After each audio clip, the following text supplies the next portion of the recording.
Hello, my name's Tom Palmer and I am a children's author, and happy World Book Day, World Book Day 2024. Every year I do a World Book Day message, and this year it's about book covers, and these are some of the books that I have written, and what I thought we could do in this session is sort of think about book covers, and particularly like you'll have heard the phrase like, should you judge a book by its cover? And it's not that saying. It's not just about books. It's about, should you judge a person on their appearance? Like, how can you work something out by just looking at it? And the same goes for books. You can look at a book cover, but do you really know what's going to be inside? But I think, like, obviously, generally, you shouldn't judge a book by its cover. You shouldn't judge a person by what they look like. You should look into things in the world in much more depth. But book covers are designed to appeal to you. Like, for instance, if you're into football, and if you kind of like quite light-hearted stories, fun stories, this is cartoony, it's got a footballer on the cover. That's directly a communication from the publisher who creates the book after I've written it. And they're appealing to you. So when you go into your library, your school library, your public library, or a bookshop, you'll see a book cover, and the publisher's trying to design it so that it will attract you.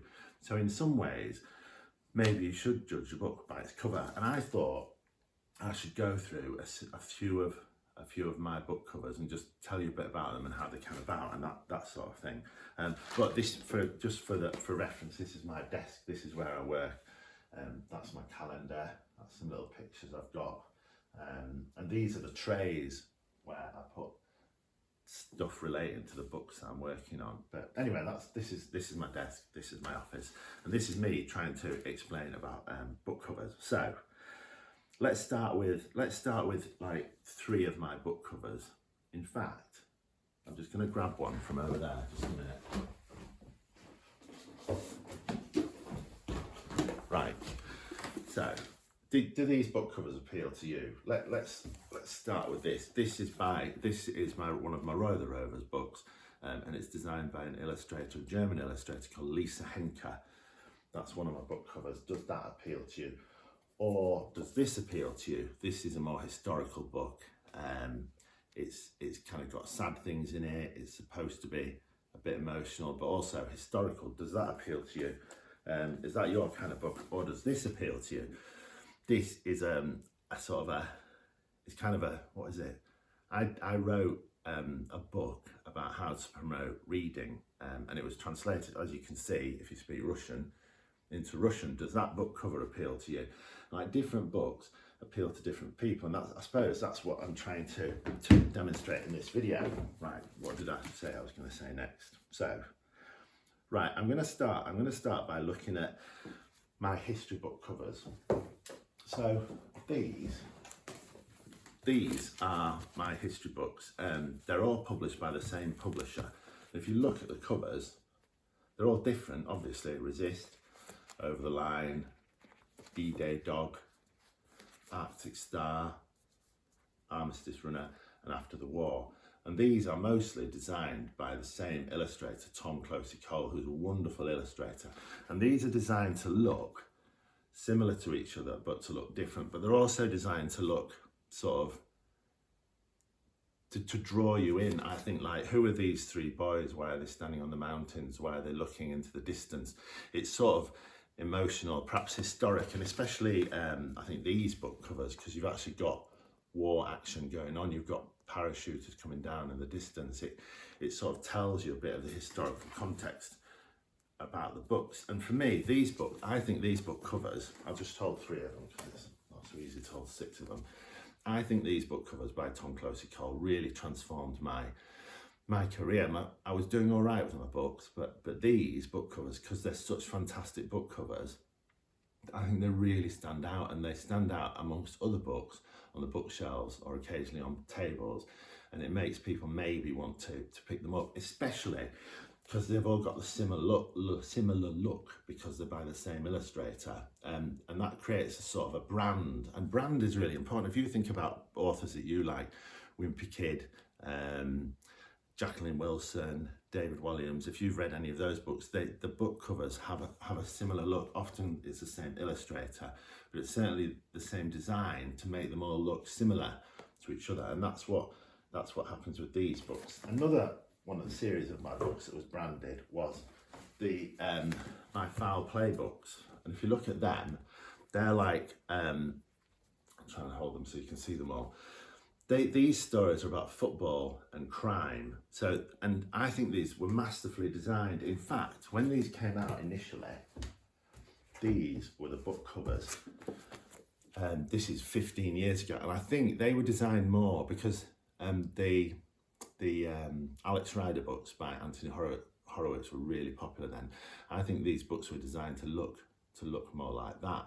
But they didn't sell as well as they wanted. So they redesigned the covers and they did these designs. And as you can see on these designs, there's a footballer, and it's a distinctive football shirt, so you know it's a football book. But also there's something going on, like there, the character's got his hands taped up.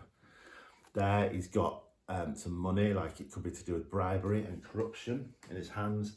And here the footballer's got a passport and a plane ticket, which suggests a journey and an adventure, but also football. And so these books were branded to look the same but look slightly different, and that made a really big difference, because I felt that they really stood out as football and crime books. Interestingly, I don't know if this interests you, when they did the cover for this one, they knew they were going to publish 2 more. We didn't know the titles, and we didn't really know what was going to be in them because I'd not planned them yet. So what they did, instead of putting things which actually related to the story in the hands of the character, they put a crowbar in his hands, and they put a wounded hand in his hands. And so that wasn't something I'd written into the story. It was something they just put on the covers to make them look different to the others. So what I had to do then, I had to include the main character getting his hand injured, and the main character using a crowbar to break into something for the greater good, for a good reason. And so that's those book covers. And I think behind every set of book covers there is a story. There is a story, and that I always think that was interesting, that I had to actually change the covers of my books. Change the story of my book, because the covers sort of determined that by how they've been designed beforehand. So that's the foul play books. The other books I wanted to show you was, like the books you see on your bookshelves in the school library, in the library, around and about at home, and they're designed for generally for British children, because these are British publishers. So all these book covers were designed for British children, but some of my books have been really lucky, have been translated into different languages, and I just wanted to show you them. Like this is the original Boys United cover, and these are some other languages it's been published in. This is the Albanian one, which is very similar. They've used the same image, as has the Welsh one, and the Swedish one, and I think this was, that's the other one was Hungarian, sorry, this is the Albanian one. So I had all of those. They've used the same design, the same cover, so they look exactly like the one that was designed initially for British children, but in other countries they've been designed differently. This is the Chinese cover. I'll just get the original to show you. So there's similarities, aren't there, but there's huge differences, because children's books in China are designed very differently, as are children's books in Japan. This is the Japanese book cover. So, like, going back to the would you judge a book by a cover, would you be more likely to pick up that one or that one? If you're into manga, you might pick up that one, because that's definitely got a manga feel about it. The last one I wanted to show you was this one. This was my first ever translation. It's got Jake, the main character, on the cover, but it's designed very different. First of all, it's round, like football, and this is a Spanish cover for it.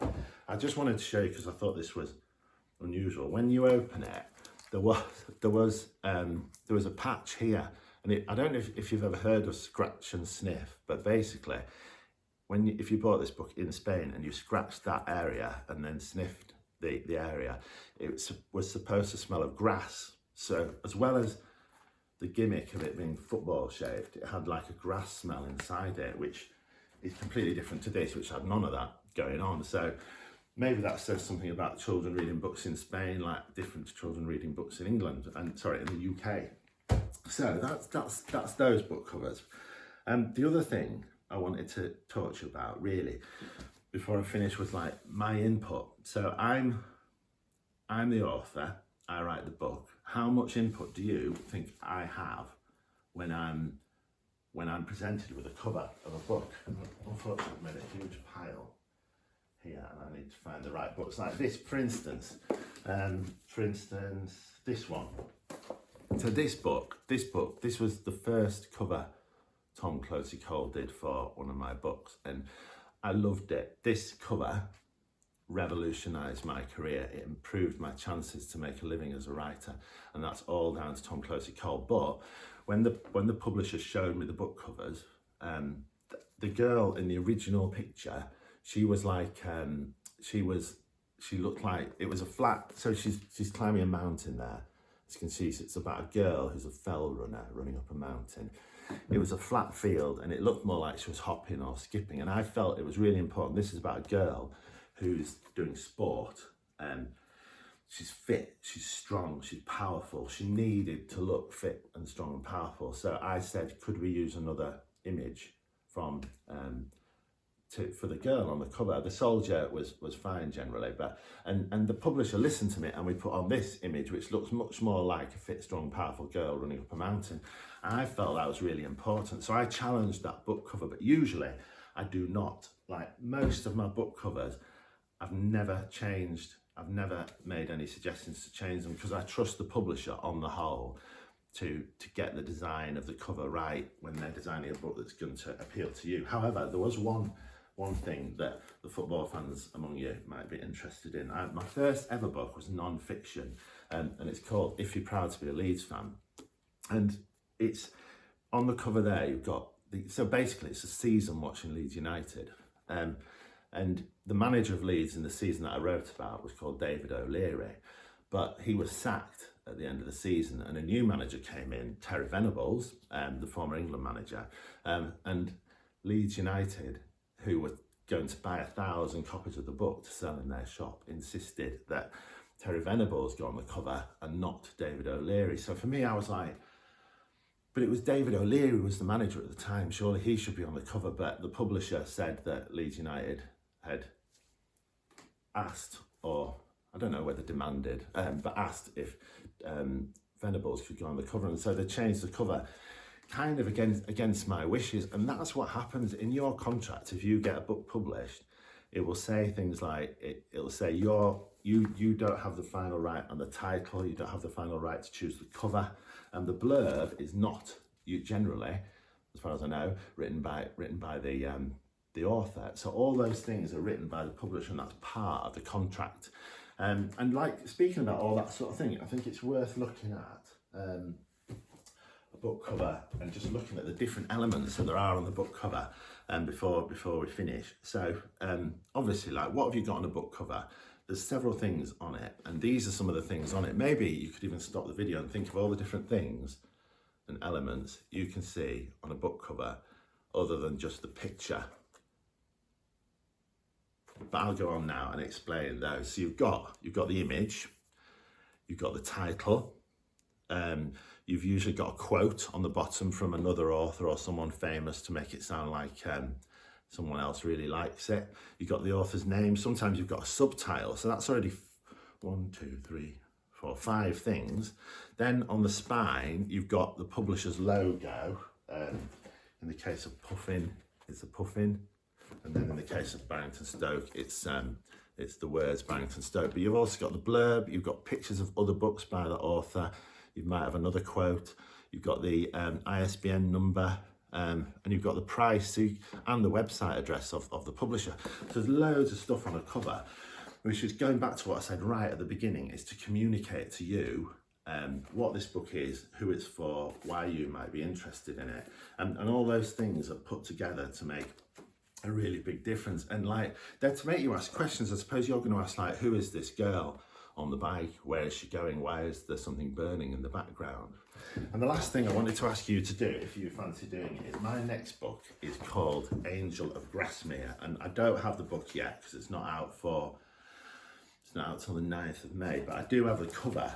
So this is the nearly finished cover, and as you can see, there's some mountains, there's a lake, or a tarn as it's called, there's a girl, there's a soldier, and what I want to suggest to you, like, attached to this YouTube video, there is a worksheet, and on the worksheet there's lots of questions like, what's this book about, who's it for, how does it make you feel, what do you think is going to happen, lots of predictive questions that you might want to have a go at. So that's Angel of Grasmere, that's coming out on the 9th of May, and like, I'll put this film onto YouTube, and then I'll attach the worksheet if any of your teachers or at home, if you want to give it a go. Anyway, so that's my latest book cover, also by Tom Closey-Cole, who is an amazing illustrator. And I think it's really important to acknowledge illustrators like Lisa Henke, who I mentioned earlier, who did the Roy the Rovers books, and Tom Closey-Cole, because